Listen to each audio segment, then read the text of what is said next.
To repair a large hole in drywall, rather than just putting a piece of tape over this and compound, I'll show you how you can use one of these repair clip kits, and we'll actually cut a piece of drywall and we'll float it in over this to make a very solid repair.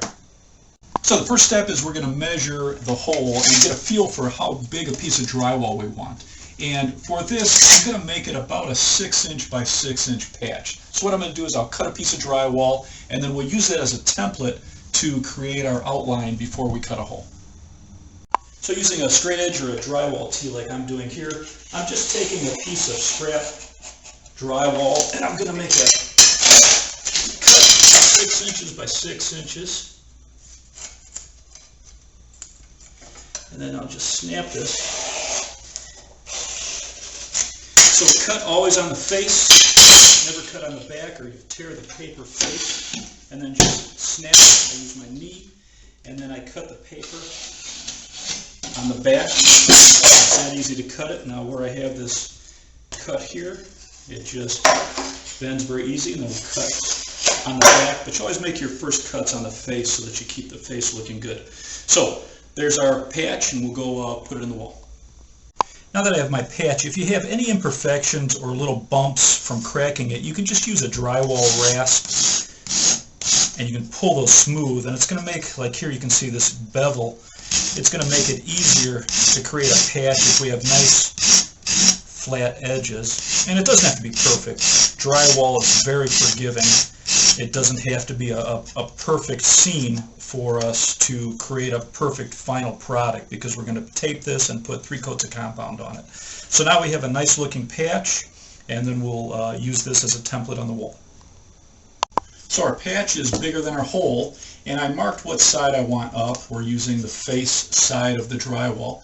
And I'm going to center this, and I'm just going to use this as our template. And I'm going to mark all the way around with a pencil. And now I'm going to use a drywall saw, and I'm going to cut this out, and our patch is going to fit in there perfectly. So to cut this section out, I'm just using a drywall saw, very inexpensive, great tool to have if you're doing any drywall work, and much easier and safer than trying to use a razor knife to cut this out. And you just punch it into the drywall, and you're just going to pull it down. And very easy to use. If you don't know what's behind the wall, if you're not aware of pipes or electric wires, then just only insert it as deep as the drywall. In most cases, you're going to have 1/2" drywall.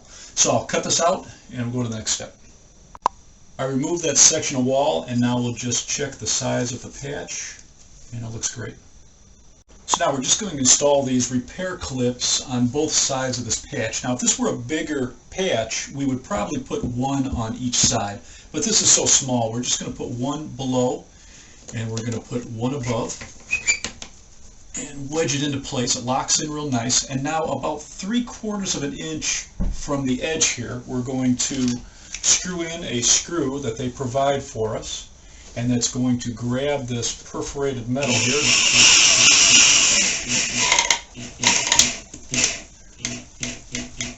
And I'm just going to dimple the screw a little bit. I want to get that below the surface just slightly, and I'm going to do that to both clips. And then we will install our patch. So very easy to put the clips in, and now that's what's going to hold our patch in place, just like that. Now we're going to screw this in. But in this piece, on this face here, there's a little bit of a lip with the face paper. So one trick you can use is just grab a razor knife, and just using a 45-degree angle, we can take off that lip of paper, and when we compound this, it's actually going to give it a lot better look. We're not going to have that below the tape. So we'll push this in place, and then we will just put 2 screws in this, and again about 3/4 inch. We'll slightly dimple it.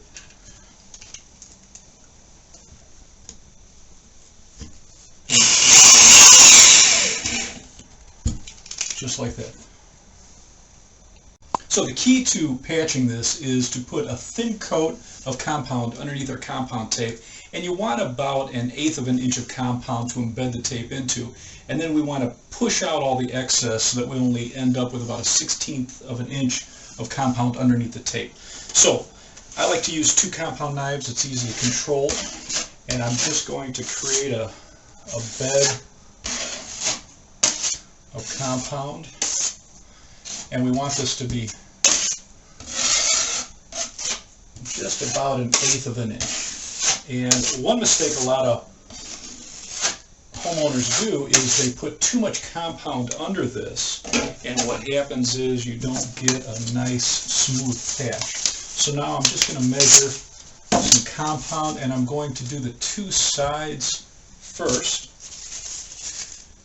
and just put a piece of tape on both sides, and I'm going to, starting about the middle of the tape, pull down, and we're pulling the excess compound from under the tape, and it slid there a little bit.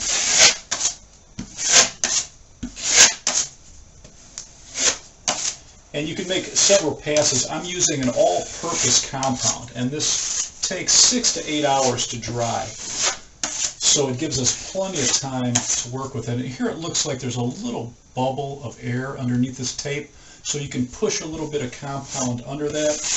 You want to make sure there's compound underneath it for it to embed and to dry properly. So now I'm going to put a little bit of compound here, and we're going to put tape the other direction on the top and the bottom. So we'll just measure it, and we'll cover that seam. And measure it on top, and we'll cover that seam. And now again, we just embed it into the compound, and I'm pulling it lightly so I don't move the other piece of tape.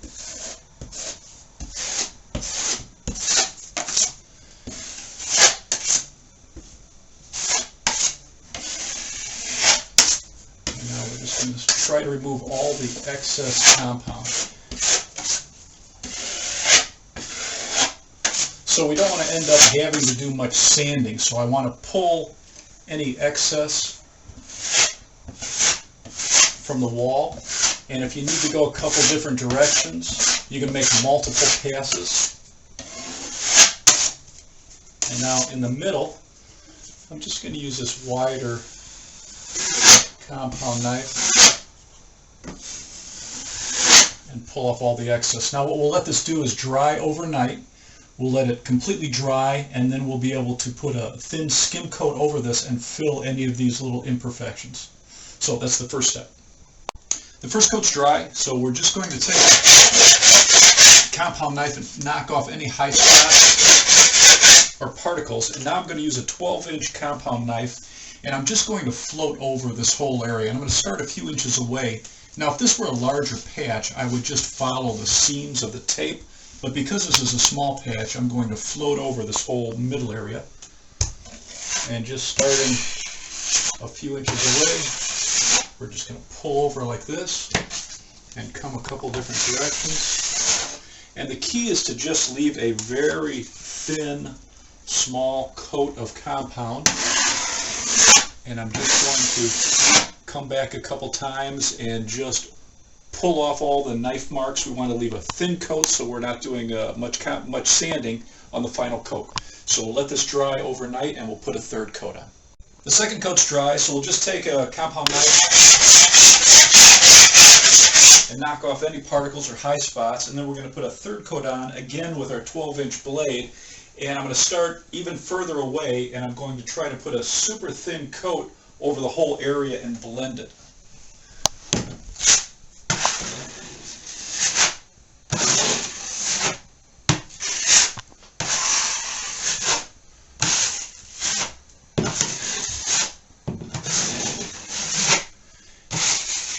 And just make multiple passes, and like there where you can see knife marks, we'll use the second blade to remove the excess. and then just lightly pull down.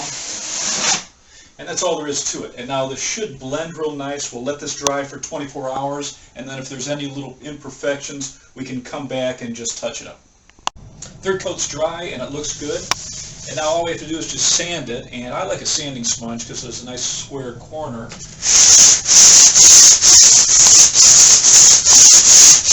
And you can just go over it, you can feather any edges, and if you need to, if there's any little indentations or spots that you don't like, you can always come back with a compound knife and touch it up.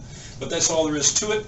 If you have a fairly large hole, just take a little piece of drywall, and with a clip, you can make an easy repair.